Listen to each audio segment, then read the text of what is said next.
Fala gremistada, sextou e eu sou Andressa Balim para falar de Grêmio em mais uma sexta-feira aqui com vocês. Então já deixa o teu like, comenta, compartilha aí para toda a gremistada e te inscreve aqui no canal da Esperoto TV. Bom, eu já vim falar sobre o futuro aqui no Grêmio e que alguns já estão se resolvendo, outros não. E eu começo falando do Ferreirinha, que teve o seu contrato renovado e vai até 2024 agora. E o seu salário, que era em torno de 140 mil, foi para pouco mais do dobro. E a multa rescisória, que era o grande impasse desse imbróglio de renovação, foi para cerca de 80 milhões.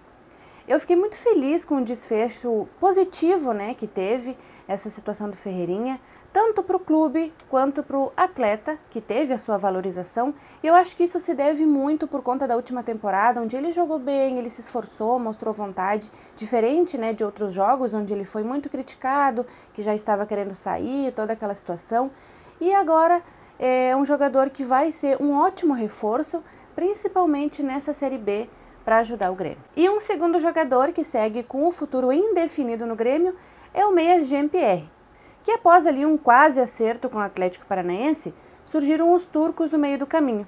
E agora, além do jogador poder ser acionado pela justiça, porque parece que já tinha ali um acordo firmado, algum documento assinado, e com a desistência do jogador, ele pode acabar sendo acionado pela justiça, o Grêmio ainda corre o risco de fazer um mau negócio. Ou seja, mais um mau negócio.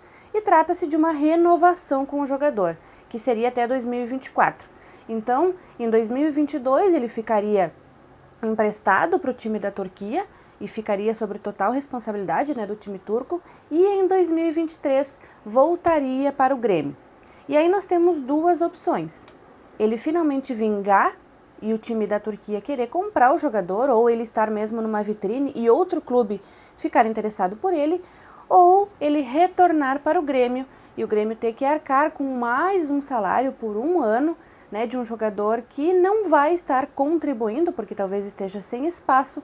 E é o que aconteceu também com o Everton Cardoso, com o Vitor Ferraz, com o Paulo Miranda, que se aproveitaram dos contratos do Grêmio e simplesmente não deram nenhum retorno, ou seja, não contribuíram em nada, e o Grêmio teve que ficar arcando com os salários ou acabar pagando uma rescisão. E para quem acompanha as notícias do treino do Grêmio, o que tem se visto lá no CT é que o Grêmio deve seguir apostando no esquema 4-2-3-1. O mesmo esquema que vem sendo utilizado desde 2014, pelo menos, e que já passou aí por pelo menos 6 técnicos. O Felipão até tentou mudar, tentou jogar com 3 volantes, mas a gente sabe bem no que deu.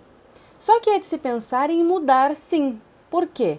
Mesmo que o Grêmio tenha sido montado, seu elenco voltado ao longo das últimas temporadas para manter um meia mais centralizado, para ser o cérebro do time, é também realidade que nós não temos mais esse perfil de jogador.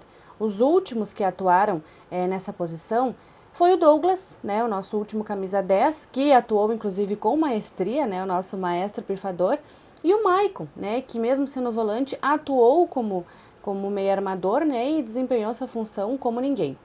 Agora pode ser que funcione com o Benítez, tem também uma promessa da base de um menino bem novinho, tem também o Pedro Lucas, que tem essas características de armador, mas não vem sendo utilizado, e o próprio Jean-Pierre, que eu já falei da novela dele por aqui. Mas a verdade é que o Grêmio tem se mostrado muito previsível, o que facilita a marcação do time adversário, e eu arrisco dizer que o problema não está só no meio-campo, tá também no ataque. O Grêmio precisa voltar a ter aquele tic-tac dos tempos do Roger, por exemplo, aquela posse de bola invejável, e não mais ficar ali, morrer esperando por um cruzamento bom e que a bola entre de qualquer jeito. O Grêmio precisa elevar o seu nível de futebol, principalmente numa Série B, que é uma pedreira, é um campeonato difícil de ser disputado, os campos não têm a mesma qualidade, os jogadores muitas vezes entram só para bater. Então o Grêmio precisa elevar o seu nível de futebol e talvez seja surpreendendo com um novo esquema. Só que eu acho que isso ainda não vai acontecer por enquanto. Falando agora sobre competições, o charmoso gauchão está de volta e o Grêmio estreia contra o Caxias já na próxima quarta-feira, dia 26, o que significa que a gente vai matar a saudade de ver o Grêmio em campo e que nesse início, como eu já falei, vai apostar na base e no time de transição, que inclusive fez um último amistoso e saiu vitorioso contra o Novo Hamburgo, e que a partir daí podem surgir alguns nomes para disputar a titularidade com o time principal. Entre eles o Elias, que há tempos vem pedindo passagem e vem sendo muito pedido pela torcida, e também os volantes Sarará e Fernando Henrique. Devem ganhar agora bastante espaço, já mostraram muito potencial, porque já jogaram com o time principal. E agora o Thiago Santos, que vem formando dupla com o Vila Sante, ele não vem sendo muito regular, vem sofrendo algumas críticas, e o próprio volante paraguaio Vila Sante foi convocado para as eliminatórias da Copa e vai defender a seleção do Uruguai entre os dias 27 e 1º de fevereiro, então vai ficar afastado aí pelo menos até início de fevereiro. Além disso, com a lesão do Jonathan Robert, outro jogador que também pode surgir aí é o Rildo. É um nome bem cotado para ser utilizado. Inclusive falando do Jonathan Robert, que infelizmente sofreu essa lesão em um momento de ascensão, de grande oportunidade, além de ser um grande reforço para o Grêmio nesse momento, por conta das suas características, que inclusive eu já citei em outros vídeos. Então, em nome da Esperanto TV, desejamos forças e uma pronta recuperação. Ainda falando de competições, foram definidos os confrontos da Copa do Brasil. E nessa primeira fase, o Grêmio enfrenta o Mirassol, time paulista que atualmente disputa a Série C do Campeonato Brasileiro. Os jogos ainda não têm data definida, mas devem acontecer entre o final de fevereiro e o início de março, e o Grêmio joga fora de casa. E se já conseguir eliminar o time do interior paulista, o Grêmio deve receber uma quantia de 2,5 milhões de reais, que na atual circunstância seria 1/3 da folha.